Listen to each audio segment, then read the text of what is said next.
Only 1 in 250 sprinters ever reach the elite sprinting level. Think about that. That means that 99% of elite sprinters never unlock their full potential. And it's not because they don't train hard, it's because they don't know what actually creates speed.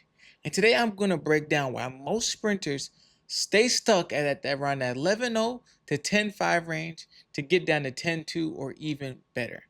I spent over a decade competing at the highest levels, from going from a high school athlete to an NCAA All-American and now a pro sprinter.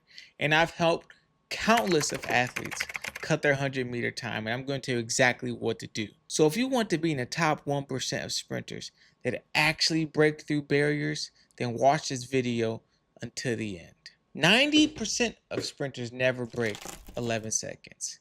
9% get under the 11 barrier but plateau around 10.5 or 10.6.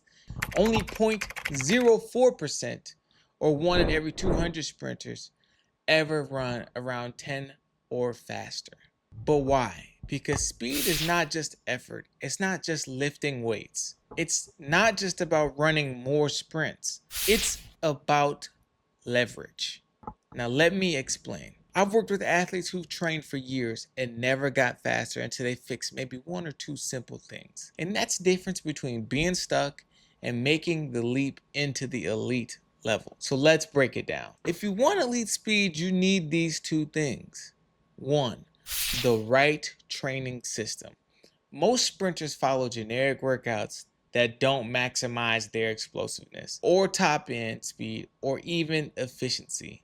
And number 2, you need the right mindset. Your beliefs about speed will literally determine how fast you become. So here's a quick story. I worked with a sprinter who was, stuck at around 10.9 for about 2 years. He was strong in the weight room, but his mechanics and race execution were off. And most importantly, he didn't even believe he could run 10.4. He had every excuse. He had the I don't have genetics excuse. I don't have the facilities excuse. I don't think I can get there. Every excuse in the book, he was pulling them out like it was a magic trick. But once we changed his approach, dialed in his block starts, his mechanics, and race execution, and more importantly, changed his mindset, he ran 10.4 in about 3 months. And speed is part science, part execution, but also part belief. This is the biggest mistake sprinters make, because most athletes are stuck because they train the wrong way. So here's what actually killing your speed is. 1, do not comment under this video, what's the #1 exercise in a weight room? Because too much weight room and not enough sprinting is how you stay slow. Lifting is great, but strength doesn't always transfer over to speed. You need force application, not just heavy squats. And number 2, you're running too many slow reps. If you're constantly training at 80 to 90% effort, you're teaching your body how to hit max velocity. The fastest sprinters train at or near 100% effort with proper recovery. And number 3, bro, you have terrible block starts, right? And most sprinters lose 0.2 to 0.3 of a second before they even leave the blocks from bad block start mechanics. And also, acceleration isn't just power, it's technique and angles. And number 4, poor nutrition and recovery.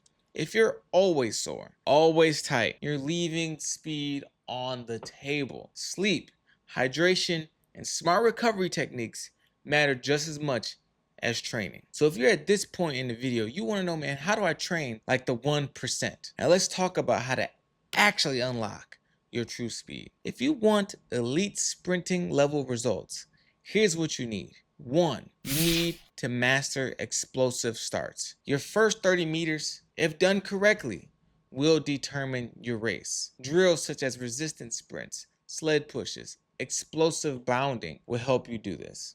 Number 2, unlock max velocity mechanics. The key to holding top speed isn't just power, it's relaxation and efficiency. So drills like flying sprints, wickets, and overspeed training can help with this. And number 3, you need to train strength specifically for speed. You don't need a 500-pound squat. you need to apply force in the right direction. Focus on hip extension, ankle stiffness, and explosive power. Number 4, recover like an elite athlete. Sleep at least 8 hours. Hydrate and eat for performance, not just for calories. Use mobility, contrast therapy, and soft tissue work. Speed isn't random. It's not just random workouts, thinking that you can become a sprint specialist by just seeing a whole bunch of YouTube videos. It's not genetic luck. It's trainable. But here's the difference between those who stay stuck and those who break into the elite ranks. The 99% think that they can just train harder but never improve. But the 1% focus on the right training, the right execution, and the right mindset, and most importantly, the right specific training plan. So if you're serious about breaking through these plateaus, you can drop a comment down below and just say what was your favorite part of this video. So now you have two options. You can be like the 99% of people who will just click this next video. No judge. But if you want to be the elite, the 1% that will ultimately race me one day, you would click the link in the bio and join our free community of sprinters all working to get faster for free. I'll see you guys in the next video.